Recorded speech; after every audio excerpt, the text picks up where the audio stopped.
What's going on, you guys? Welcome back to the channel. Today, I want to talk to you about ultralight fishing. One of my favorite fishing techniques.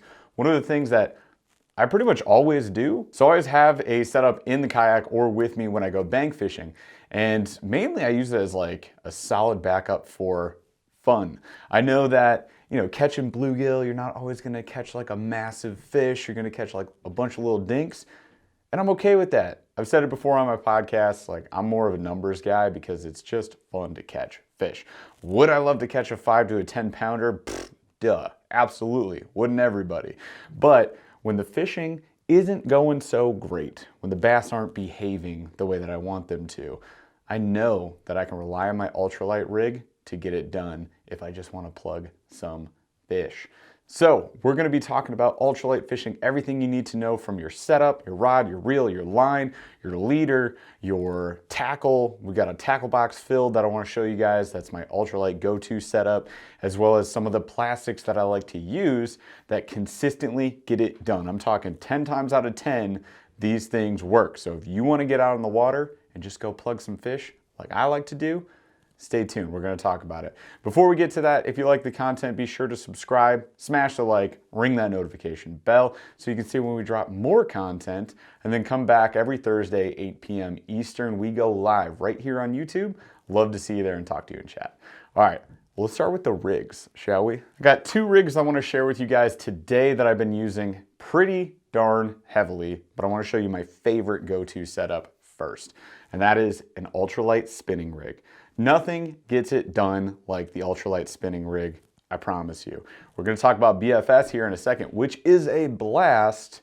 This just hits different. So this is my ultralight spinning setup. We are rocking the 13 Fishing Defy Silver, as you can see there. This is a 5'6" ultralight powered fast action rod. Now, 5'6" is great. You can go sub 5'6", you can go sub 5 if you want to. I think that this is a nice length in terms of allowing me to cast a little bit further. So if you want to take something like this here, 1/32 ounce jig, and get it out more than a couple feet in front of you, you want a little bit of length on that rod. And I'll also give a huge shout out to my buddy Online Outdoorsman. Make sure you go check out his channel. We're going to be talking about some of his products from mule fishing today because they hands down get it done. Case in point, one is already tied on right here. We got a mule fishing jig and a mule fishing donkey tail junior. We're going to talk about those in a second. Now, he also gave me tips on a lot of this stuff, so I do appreciate his expertise because he dragged me into this ultralight world kicking and screaming, and now I won't leave because it is too much fun. It's borderline illegal.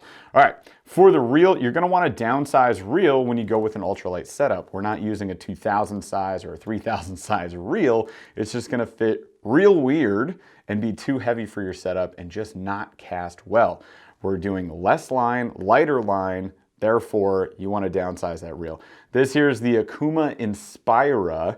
Now this, I just hands down love with the metal accents. The blue on there is fantastic. And it's a super smooth reel for the price. One of the best spinning reels I've ever used. I'm a huge fan. This reel is a 5:0:1 gear ratio, so a nice slow ratio, which is perfect for ultralight. You're not gonna be burning mini crankbaits because they're just gonna roll if you do that. So it's a good speed reel for that. This one has 9 bearings in it.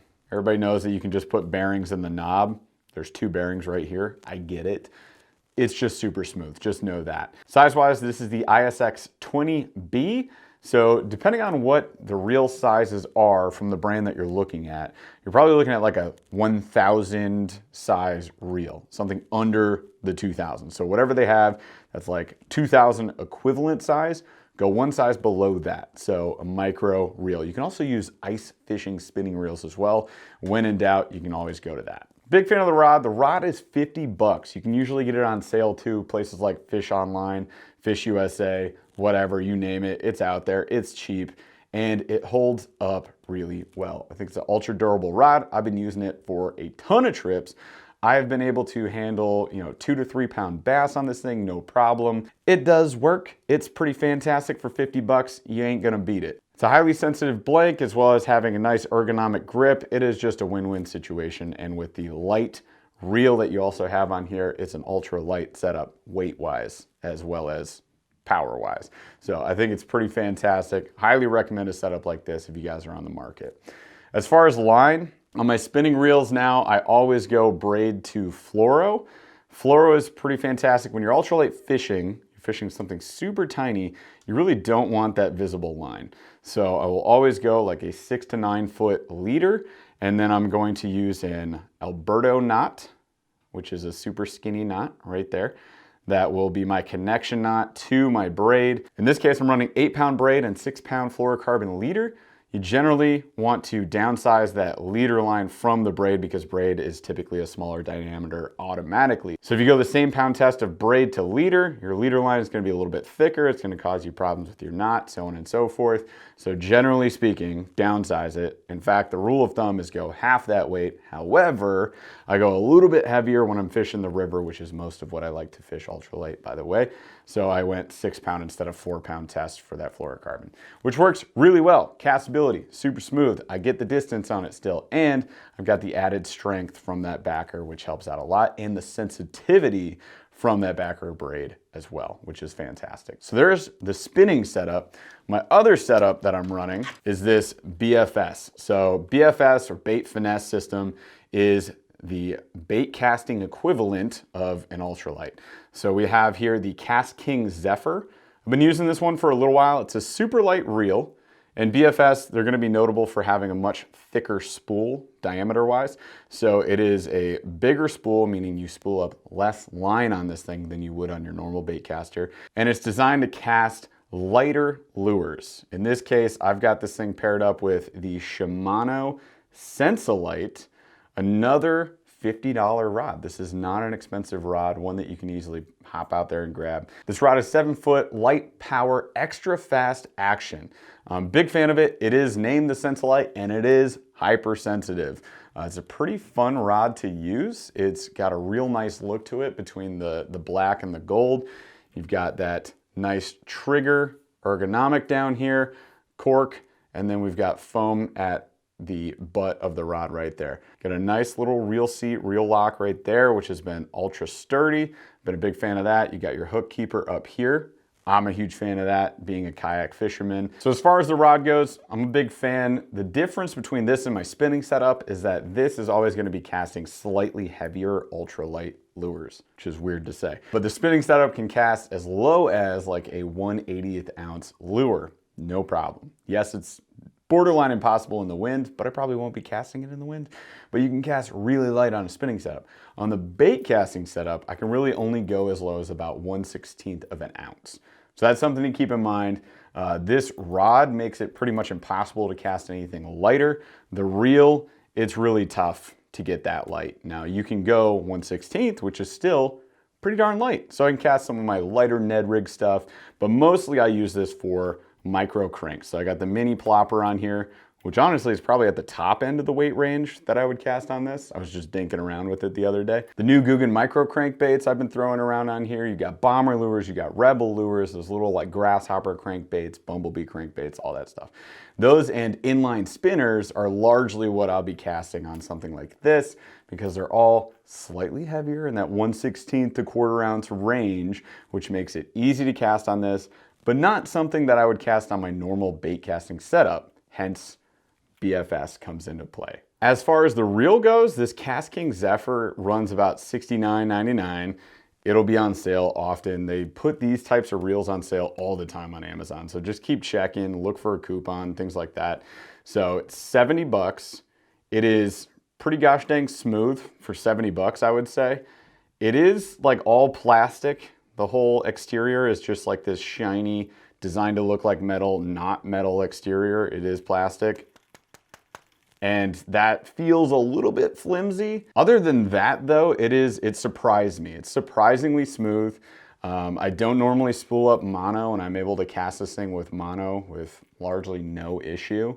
And it's got plenty of bearings in it. It's a 6+1 bearing system. It's got what I love, the little clicky spool tension knob on there, which has also got these nice orange accents. I think it's got, you know, other than the cheap exterior, like I like the orange accents. I like the foam grips, you know, with the little Cast King logo on there. I like that they're oversized. super wide so they're comfortable to reel with. We got the slightly longer reel handle here, so that feels good as well. I mean, design-wise, not bad. Feel-wise, pretty gosh dang good. I like these foam handles when they get wet. You just keep gripping them. I was literally like swimming and fishing with this the other day in a video that you guys probably saw recently, and if you haven't, go check it out. And it was fine. So big fan of this setup. Haven't gotten to use it as much as I'd like to, because honestly, the little crankbait bite has not been on this year. They've been smacking the donkey tail I'm gonna share with you in a second, but not so much the mini cranks. So I'm hoping towards the fall, we start having better luck on that, and I can share with you guys a good video there. So that's my BFS setup. All right, so let's talk tackle. If you guys have one of those setups, and I'd highly recommend just starting out with the spinning setup if you're just getting started with these things, then you need the tackle that's gonna smack the fishies, right? So we're talking panfish, we're talking bass, we're talking even accidentally pike sometimes, pickerel, things like that. All fish species will key in and target these microscopic organisms, bugs, little bait fish, things like that. They're all gonna key in on that. So chances are you're gonna catch something with an ultralight setup because it's a dainty little object that they know they can eat without any sort of repercussion, right? So you're going from giant swim baits to this, it's gonna feel totally different. You're still gonna catch fish, and the big fish still bite these things. Let's take a look at a few of the things I'm talking about.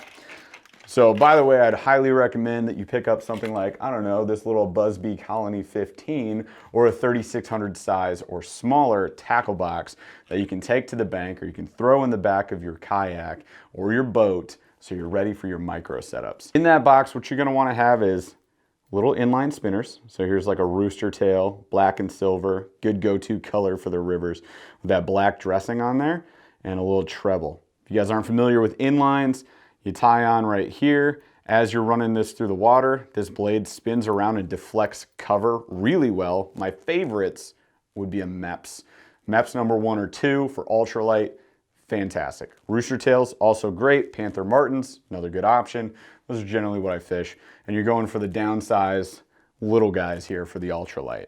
Here's another rooster tail that has a very unique little bubbler blade up here, which is awesome. So a little different action that looks good in the water. For my BFS, I have my little EWG Neds in 1/6 to 1/8 of an ounce. So good for BFS. For the spinning rig, I'm throwing mule jigs at 1/32 to 3/32 of an ounce, or these Z-Mans in a 120 to 115. So those are all good options. Different colors as well. These would be my 3 go-to colors from mule fishing. So we got the white head, pink head, fantastic for crappie. So if you got a crappie lake near you and you want to just go pick them off, pink, promise you. Also, you're welcome. And then chartreuse, which always works for smallies. This right here was the go-to setup that laid out about 50 smallies on the river on just a wading trip I just posted the other day. So chartreuse tip, call it the tracer round, because you can always see these bright colors, these pinks, the whites, the chartreuse. You can see them in any sort of even minimal clarity water. So I'm looking for that jig to disappear so I know it's in cover or in a fish's mouth, right? So that's when I know when to hit my hook set. And then we paired this up with the Mule Fishing Prairie Fire, which is a green pumpkin orange paddle tail. This is the Donkey Tail Junior, and it is tiny, about 1.6 inches. So black and green pumpkin are also good choices for your jigs. I just generally go for white, pink, or chartreuse. It's kind of my jam. Speaking of mule fishing, I want to share with you guys a brand new bait from them called the horsefly. This is again my buddy Ethan Duvetter, who is online outdoorsman here on YouTube, on Instagram, all over the place. Go check this guy out because he makes a fantastic product. So I want to show you guys this real quick. This is the black color, and I already put this on the water and caught fish on it, so I know it works. But if you guys are unfamiliar with mule fishing, here's an example of their expertise. We got a microplastic, which is hyper durable, similar to like your Z-Man Elastec. On this horsefly, we've got a bunch of different appendages here, so you can see like the little legs up top, and then obviously the split tail at the bottom. That is the jam. So you throw this on a little mule jig, and if you guys are familiar with Ned rigs, if it's on the bottom, it's gonna look like this. Tons of action, I'm not even moving. That's fantastic. So in the water, add current, add wind, whatever, it's gonna move a lot. And then the key to these ultralight jigs, you're thinking like 1/32 of an ounce, 1/80th of an ounce, this is absurd, it's never gonna hit the bottom. That's the point. It's that slow fall that you get hit on. And oftentimes I'm just slow retrieving these. I'm not even letting it hit the bottom. I might even pop the rod a little bit just to give it a little twitch. But most of the time I'm like letting it slow fall. Crappie love that, and they'll just smack it. Or for example, like bed fishing, you let it fall right in front of a bass, it's gonna just piss them off. They're gonna hit it. And then you can also just slow retrieve it, which is most of the time what I'm doing with that donkey tail because of the little boot tail, little paddle off the back. So great to swim. And in that video where we were smacking smallies, all we were doing was casting this up close to the shore around cover and then just retrieving it. So there you go. That is the Horsefly. Fantastic micro finesse plastic, able to catch really any type of fish you want. And if you guys get a chance, go to mulefishing.com and order yourself some before they are out of stock. So here's a couple colors that they come in. One of my favorites, especially for crappie, Dakota Sunrise, like a morning dawn-esque. This one's new to me. This one's called Ranch Hand, kind of a brownish, orangish type color. We got Red Dirt, literally bright red. That's awesome. White, another great go-to color, almost never does you wrong. And then black. This is probably my favorite color to go with. Generally speaking, when you're fishing, black does the job. Like no matter the water clarity, it could be clear water, it could be dark water, it doesn't matter. Just throw black, it'll generally work. Kind of like green pumpkin, this is more universal to me. And just so you guys know, I haven't mentioned this video yet, but I fish in Michigan. So mainly I'm talking Midwest waters, but this will work universally, promise you, anywhere you go. Real quick, last couple things in that tackle box. I'm gonna have things like copper truce. I don't know if you guys have heard of chartreuse, but I have. And it's my favorite thing to fish. So I've got like the downsized 1/8 Ned head here with a little chartreuse on there. And sometimes I'll swap it out to that Trick Shots. These are both by Z-Man. It's a Laztec. This is just my color of choice because it works in literally every body of water in Michigan that I've fished. I don't know why, it just does. Something about that copper flake and that bright chartreuse that just smacks them. The Trick Shots is a nice change up. You can also drop shot this. So you might want to have some drop shot hooks, some drop shot weights in that box as well. Would not be a bad idea. Go with like your lighter 1/8, 1/16 ounce type drop shot weights and throw one of these guys out there. Some sort of like little tiny paddle tail, always works. Finally, you got your micro baits. So here are the Guggen Micro Finesse crankbaits. I've been trying to test these out. I honestly haven't caught much on them at all yet, but I'm gonna keep putting them to the test until we get a good day of crankbait bites. So you throw something like little mini square bills. Ooh, I've got some old ones up here actually. It's like that Rebel Grasshopper. Good little classic cranky there. One of Paul's favorite go-tos would be like the little Rebel Craws. Never a bad idea to have stuff like this in there as well. You can have little baby liplesses, baby crankbaits. So these would be your deeper divers, 2 to 4 feet. And of course, anything with some bright colors like this pink clutch right here, fantastic as well. All right, you guys, there you go. That is everything that I use when I go ultralight fishing. And ultralight fishing is definitely the most productive type of fishing, most productive technique that I use when I go out.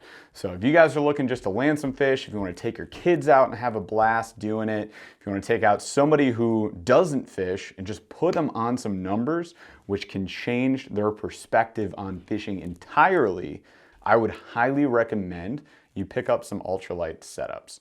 You grab a little 3600 size tackle box, you fill that up with micro cranks and spinners and Ned rig stuff and mule fishing stuff. Please go check them out, because they're gonna have a blast. Look, dude's even got his own sticker, check it out. Team Dink, join Team Dink with me, and sometimes you'll accidentally upgrade from a dink to a monster on an ultralight setup. And there aren't too many other things in life that are that freaking fun. So go check it out. Let me know what you guys think. Let me know what your ultralight go-to setups or what you end up picking up in the comments below. Love to hear from you guys. Love this community. And I want y'all to get on more fish and help other people get on fish. Let's do that. Let's add some more positivity in this world. Let's catch a whole bunch of gosh dang dinks and enjoy ourselves doing it. Thank you guys so much for watching today. Be sure to subscribe, smash a like, and ring that notification bell on this video. And come back Thursdays, 8 p.m. Eastern. Hang out with me and my buddy Paul as we talk to awesome people in the fishing industry every Thursday, 8 p.m. Eastern. Love to see you there and talk to you in chat. All right, I got some dinks to go catch. Hope you guys are gonna do that too. Catch you on the next video.